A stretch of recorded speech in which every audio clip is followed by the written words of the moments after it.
प्यारे बच्चों नमस्कार। स्माइल एजुकेशन चैनल पर आप सभी का स्वागत है। बच्चों, आज की इस वीडियो में हम कक्षा 5 की जो ईवीएस यानी कि पर्यावरण की अध्याय 1 जिसका नाम है बासोड़ा की थाली, जो नई किताब आई है उसको हम पार्ट को समझेंगे। उसके बाद इसके प्रश्न उत्तरों को हल करेंगे। तो आपको बता दूं कि ये नई बुक आई है 2025 में, हमारा परिवेश कक्षा 5 के लिए पर्यावरण अध्ययन पाठ्यक्रम।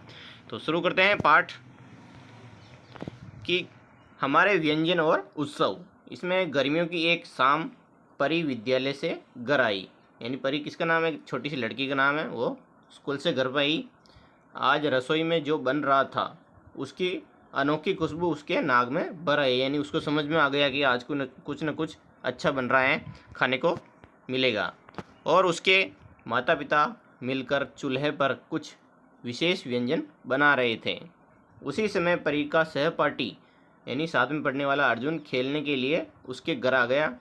अंदर आते ही उसे खाने की खुशबू आई और वह बोला, परी, आज तो लगता है बहुत सारे पकवान बन रहे हैं। क्या आज कोई खास दिन है? यानी कि आज कुछ विशेष है क्या? इतने सारे पकवान बन रहे हैं। तो परी की माँ मुस्कुराई और बोली कि कल शीतला सप्तमी है और जिसमें हम एक दिन पहले बना हुआ ठंडा भोजन खाते हैं, जिसे बासोड़ा कहते हैं। अर्जुन ने पूछा, बासोड़ा में क्या क्या व्यंजन बनाए जाते हैं?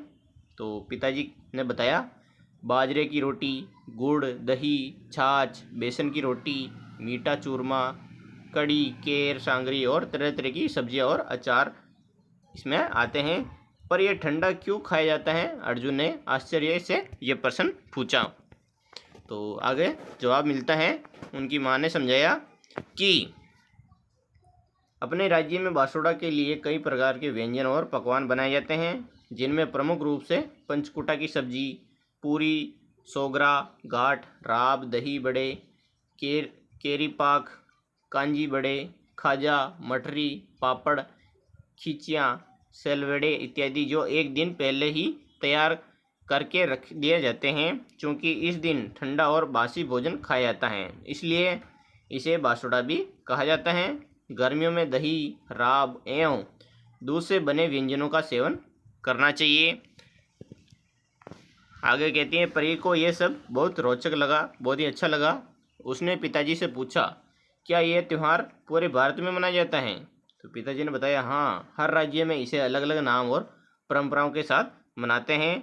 और गुजरात में इसे शीतला सप्तमी कहते हैं। हरियाणा और उत्तरी भारत में भी इसे बड़ी श्रद्धा से मनाया जाता है। और पता है, राजस्थान के विभिन्न प्रदेशों में इस एक दिन के बाद भी मनाने की परंपरा है। शीतला सप्तमी के दिन राजस्थान के विभिन्न स्थानों में मेला लगता है, जहाँ पर पुरुष समूह में चंग की थाप पर गीत गाते हुए मेले में नृत्य करते हैं, जिसे गैर नृत्य कहते हैं। कई क्षेत्रों में शीतला अष्टमी पर भी बासोड़ा बनाते हैं। अब इसमें देर का है एक कोष्टक में कि आपके क्षेत्र में इस थाली को किस नाम से जाना जाता है। जैसे कि बासोड़ा में बासोड़ा ऐसे ही, तो धौलपुर में क्या कहते हैं, जयपुर में क्या कहते हैं, और गंगानगर, बीकानेर, अजमेर में क्या कहते हैं, इनके आपको उत्तर देना है। आप जिस जिले के हैं उसमें उत्तर भर देंगे। अब इसके जो प्रश्न उत्तर हैं उसकी तरफ चलते हैं। तो सबसे पहले आपको दिख रही होगी संतुलित भोजन। तो संतुलित भोजन में क्या क्या होता है? विटामिन और खनिज लवण होता है, जिसमें गाजर, पालक, टमाटर, आंवला, अमरूद, संतरा, सेव आदि। इसमें क्या क्या होता है? विटामिन और खनिज लवण। अब कार्बोहाइड्रेट किस किस में होता है? गेहूँ, चावल, बाजरा, मक्का आदि में। और प्रोटीन दालें में, जैसे कि मूंग की दाल, चना, मटर, सोयाबीन, उड़द और आदि। वसा किस में होता है? दूध, घी, सरसों, मूंगफली आदि के क्षेत्र में। ये भी जाने। इसमें और बताया कि संतुलित आहार है जो स्वस्थ वर्धक खाद्य पदार्थों का चयन करना तथा सही अनुपात में पोषक तत्व आपके आहार को गुणकारी एवं संतुलित बनाते हैं। संतुलित आहार भोजन में कार्बोहाइड्रेट, प्रोटीन, वसा, विटामिन, खनिज लवण और रेशे फाइबर उचित मात्रा में होते हैं। अब इसके जो प्रश्न उत्तर हैं आपको मैं अच्छी तरीके से समझाऊंगा और वीडियो को पूरा देखना है। पहला प्रश्न है, निम्न में से सही विकल्प चुनिए। तो आपको एक कॉपी में लिखना है, इनमें से खनिज की फसल कौन सी है? तो खनिज की फसल है मूंगफली। इसमें से पर आपको राइट का निशान लगाना है और यहाँ पे से भी लिख सकते हैं। दूसरा इसी का, गैर नृत्य में कौन सा वाद्य यंत्र उपयोग किया जाता है, तो हारमोनियम। हारमोनियम इसका बी सही आंसर हो जाएगा। अगला है रिक्त स्थान भरिए। आपको रिक्त स्थान भरना है शीतला सप्तमी पर बासोड़ा। यहाँ पर क्या लिखेंगे,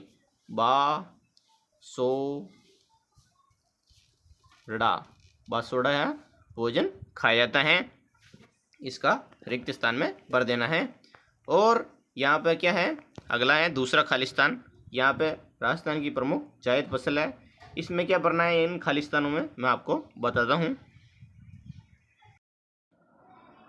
उस खाली स्थान में बच्चों आपको भरना है बाजरा। बाजरा है जो राजस्थान की प्रमुख जायद की फसल है। अगला है तीसरे खाली स्थान, इसमें बता रखा है दही और छाछ। यहाँ पे पाचन के लिए आपको खाली स्थान भरना है, अच्छे होते हैं या पढ़ देना है। अब हम आगे चलते हैं चौथा इसी का खाली स्थान का। यहाँ पर गणगौर लिखना है। गणगौर त्योहार पर राजस्थान में केर नृत्य किए जाते हैं। गणगौर कैसे लिखेंगे, गण गो पर दो मात्रा, ओ की मात्रा, र, गणगौर यहाँ पे लिख देंगे। और बाजरे की रोटी के साथ लहसुन लिखना है। लहसुन कैसे लिखते हैं आपको पता होगा, बता देता हूँ, लहसुन लहसुन हो जाएगा। अब हम आगे चलते हैं सत्य और असत्य। इसमें आपको क्या करना है, राइट और गलत का निशान लगाना। जैसे कि शीतला सप्तमी का संबंध गर्मियों से होता है, क्या गर्मी मौसम आती है, सही है, इसमें आपको राइट का निशान लगाना है। और शीतला सप्तमी केवल राजस्थान में मनाई जाती है, गलत है, ये पूरे भारत में मनाई जाती है। दूसरे में आपको क्या करना है, गलत लिखना, मतलब गलत का निशान लगाना है। और गैर नृत्य केवल महिलाएं करती हैं, ये भी गलत है, गैर नृत्य पुरुष भी करते हैं। और संतुलित भोजन स्वास्थ्य के लिए लाभदायक है, इसमें आपको राइट का निशान लगाना है। अब है मिलान कीजिए। आपको मिलान करना है कि मिलान कैसे करते हैं। बाजरा है जो खरीफ की फसल है, ऐसे मिलान कर देंगे। और दही पाचन के लिए अच्छा होता है। और गैर नृत्य चंग की थाप पर नृत्य किए जाते हैं। और बासोड़ा ठंडा भोजन को कहते हैं। ये हो जाएगा इनके मिलान। अब ये जो 3 से 4 वाक्यों में उत्तर देना है, जैसे कि क्वेश्चन नंबर 1 है इसका, बासोड़ा थाली में शामिल कुछ प्रमुख व्यंजनों के नाम लिखना है। इसके उत्तर में क्या लिखना है मैं आपको बताता हूँ, बहुत ही अच्छा इसका उत्तर है। इसमें बच्चों आपको लिखना है यहाँ से, बासोड़ा थाली में ठंडा भोजन परोसा जाता है। इसमें गूंथी हुई मोटी रोटी यानी कि बाजरे की, और लहसुन की चटनी, मूंग दाल, मीठा सेव, दही आदि शामिल होते हैं। और ये भोजन शीतला सप्तमी पर खाया जाता है। अगला प्रश्न है दूसरा, आपको किताब में दिख रहा होगा कि मक्का और बाजरा किस फसल की श्रेणी में आते हैं, इसे उगाने के लिए किस प्रकार की जलवायु की उपयुक्त होता है, यानी कि होती है, आवश्यकता होती है। इसमें लिखना है बच्चों, मक्का और बाजरा खरीफ फसलों की श्रेणी में आते हैं। इन्हें उगाने के लिए गर्म और आर्द्र जलवायु उपयुक्त होती हैं, सही होती हैं। ये फसलें बरसात के मौसम में बोई जाती हैं और अच्छी धूप की आवश्यकता होती हैं। आपको लिख देना है। अब है तीसरा प्रश्न कि गैर नृत्य क्या होता है, इसे कब और क्यों किया जाता है। तो इसमें के उत्तर में लिखना है, गैर नृत्य राजस्थान का एक पारंपरिक लोक नृत्य है। इसे होली या गणगौर जैसे त्योहारों पर किया जाता है। इसमें पुरुष चंग की थाप पर घेरे में नृत्य करते हैं। ये नृत्य उत्सव और समाज में एकता का प्रतीक होता है। अगला प्रश्न है बच्चों चौथा कि राजस्थान में उगाई जाने वाली खरीफ, रबी और जायद फसलों के नाम लिखना है। जैसे कि खरीफ की फसल में कौन कौन सी फसलें आती हैं, मूंगफली हो गई, मक्का, बाजरा, और भी लिख सकते हैं। इसमें कपास भी लिख सकते हैं, कपास की फसल भी इसी मौसम में हो जाती है। गन्ना भी हो गया। और रबी की फसल में कौन कौन सी आती है, गेहूँ, जौ, चना, सरसों, ये क्या है, रबी की फसलें हैं। और जायद की फसलें कब आती हैं, गर्मी के मौसम में हम जो पाते हैं, जिसमें तरबूज हो गया, गर्मी में बहुत सारे आते हैं तरबूज, खीरा, लौकी, ये सब जायद की फसल है। आपको याद कर लेना है, परीक्षा में प्रश्न आए तो लिख देना है। अगला है 5वां कि खरीफ, रबी और जायद फसलों की सूची बनाना है, जिसमें खरीफ की फसल में मक्का, मूंगफली, बाजरा और रबी की फसल में गेहूं, चना, सरसों, जायद में खीरा, तरबूज, तोरई, ये लिख देंगे। अब हम आगे चलते हैं बच्चों। अगला प्रश्न, छठा प्रश्न, जिसमें आपके घर में कौन कौन से पारंपरिक व्यंजन बनाए जाते हैं वो लिखना है। इसके उत्तर में कि मेरे घर में कई पारंपरिक व्यंजन बनाए जाते हैं, जैसे कि दाल बाटी चूरमा, गट्टे की सब्जी, केर सांगरी, बाजरे की रोटी, लहसुन की चटनी, कड़ी, मूंग दाल, हलवा आदि। ये व्यंजन खास अवसरों और त्योहारों पर बनाए जाते हैं। हमारा अगला प्रश्न 7वां कि शीतला सप्तमी पर ठंडा भोजन क्यों खाया जाता है। तो इसके उत्तर में लिखना है कि शीतला सप्तमी के दिन ठंडा भोजन खाने की परंपरा इसलिए है क्योंकि इस दिन चूल्हा नहीं जलाया जाता है। मान्यता है कि माँ शीतला को ठंडा भोजन अर्पित किया जाता है और यह स्वास्थ्य की दृष्टि से भी उपयोगी होता है। विशेष रूप से गर्मियों की शुरुआत में यह शरीर को ठंडा रखने में सहायक होता है। इसका उत्तर यह हो जाएगा। बहुत ही अच्छा उत्तर था इसका।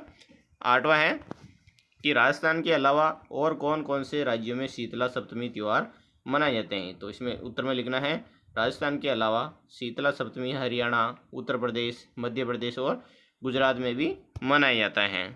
9वां प्रश्न है बच्चों कि त्योहारों का हमारे जीवन में क्या महत्व है। तो इसके उत्तर में लिखेंगे त्योहारों का हमारे जीवन में आनंद, उत्साह और सामाजिक एकता लाते हैं। ये हमारी सांस्कृतिक विरासत को बनाए रखते हैं, परिवार और समाज को जोड़ते हैं तथा धार्मिक आस्था को मजबूत करते हैं। इसका ये आंसर होगा। अब है जो परियोजना आधारित गतिविधियों के उत्तर। इसमें आपको लिखना है क्वेश्चन नंबर 1 क्या है कि आप अपने क्षेत्र में मनाए जाने वाले त्योहारों एवं इनमें से कौन कौन से व्यंजन बनाए जाते हैं जानकारी एकत्र करना है।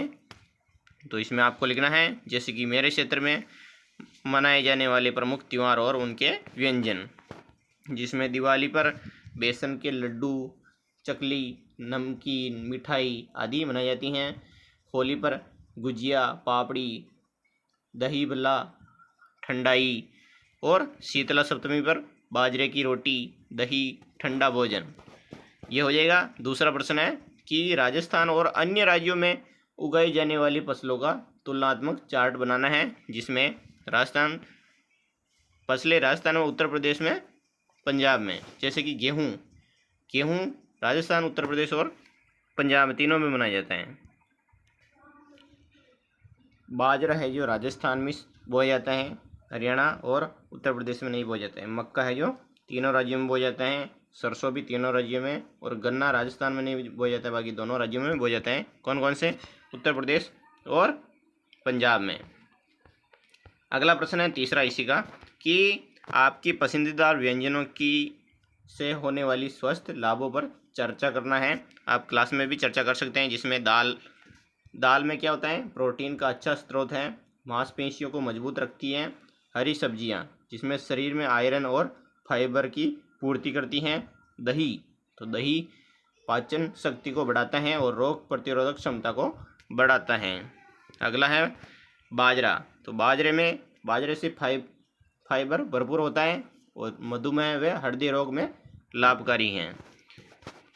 अब हम आगे चलते हैं क्वेश्चन नंबर 4 की तरफ कि संतुलित आहार हमारे शरीर के लिए क्यों आवश्यक है। तो इसके उत्तर में लिखना है आपको बच्चों ये कि संतुलित आहार में सभी पोषक तत्व होते हैं, जैसे कि प्रोटीन, विटामिन, खनिज, वसा और कार्बोहाइड्रेट। ये शरीर को ऊर्जा देता है, रोगों से लड़ने की क्षमता बढ़ाता है और बच्चों की वृद्धि में सहायक होता है। इसका आंसर ये हो जाएगा। अब हम आगे चलते हैं प्रश्न नंबर 5 की तरफ कि आपकी संतुलित आहार थाली का चित्र बनाना है। आपको चित्र बना सकते कोई सा भी, उसे थाली में पोषक तत्वों के आधार पर व्यंजनों के नाम लिखना है। वर्णन करेंगे तो इसमें कार्बोहाइड्रेट है जो किस में पाया जाता है? रोटी और चावल में। प्रोटीन है जो दाल और पनीर में। विटामिन सलाद हरी सब्जियां में, और वसा है जो घी और तेल में, और खनिज है जो फल और दही में पाया जाता है।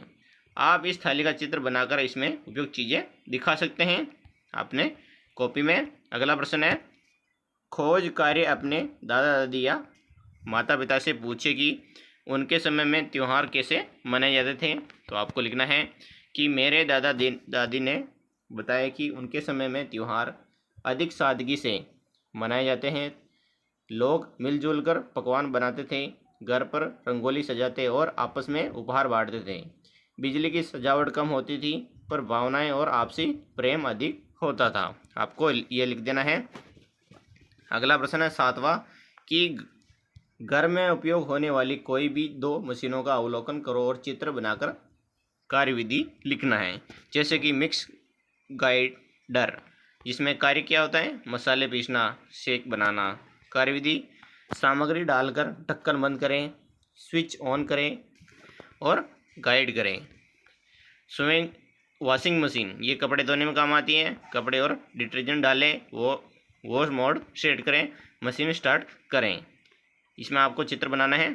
और मेले के दौरान 8वां प्रश्न, आपको अपने कौन से कर्तव्यों का पालन करना चाहिए अगर मेलों में जाओ तो बड़ों का आदर करना, किसी भी वस्तु को बिना पूछे न छूना, यानी कि यूँ कोने की दुकान पर बिना पूछे लेन भाग जा, ऐसा न करना। और अगला है साफ सफाई का ध्यान रखना, भीड़ में सतर्क रहना और माता पिता से अलग न होना, नहीं तो गम गया तो बचे हुआ या रामगढ़। अगला है 9वां कि आपके गांव शहर में मनाए जाने वाले किसी भी एक उत्सव के पीछे की मान्यता आधारित कहानी आपको अपने अनुसार लिखना। जैसे कि मैंने लिख रखा है गणगौर उत्सव, जिसमें गणगौर है जो राजस्थान का प्रमुख त्यौहार है। इसमें महिलाएं पार्वती की पूजा करती हैं। मान्यता है कि माँ पार्वती ने शिव जी को प्राप्त करने के लिए कठोर तप किया, इसलिए वह विवाह योग्य लड़कियां, अच्छे वर की कामना और विवाहित महिलाएं अपने पति की लंबी उम्र के लिए इस व्रत को करती हैं। आपको लिख देना है। तो बच्चों, वीडियो कैसा लगा है? अगर अच्छा लगा तो प्लीज़ लाइक एंड सब्सक्राइब जरूर करें। हमारी अगली क्लास बहुत ही जल्द आने वाली है, और अपने दोस्तों के साथ भी शेयर करें। जय हिंद, जय भारत।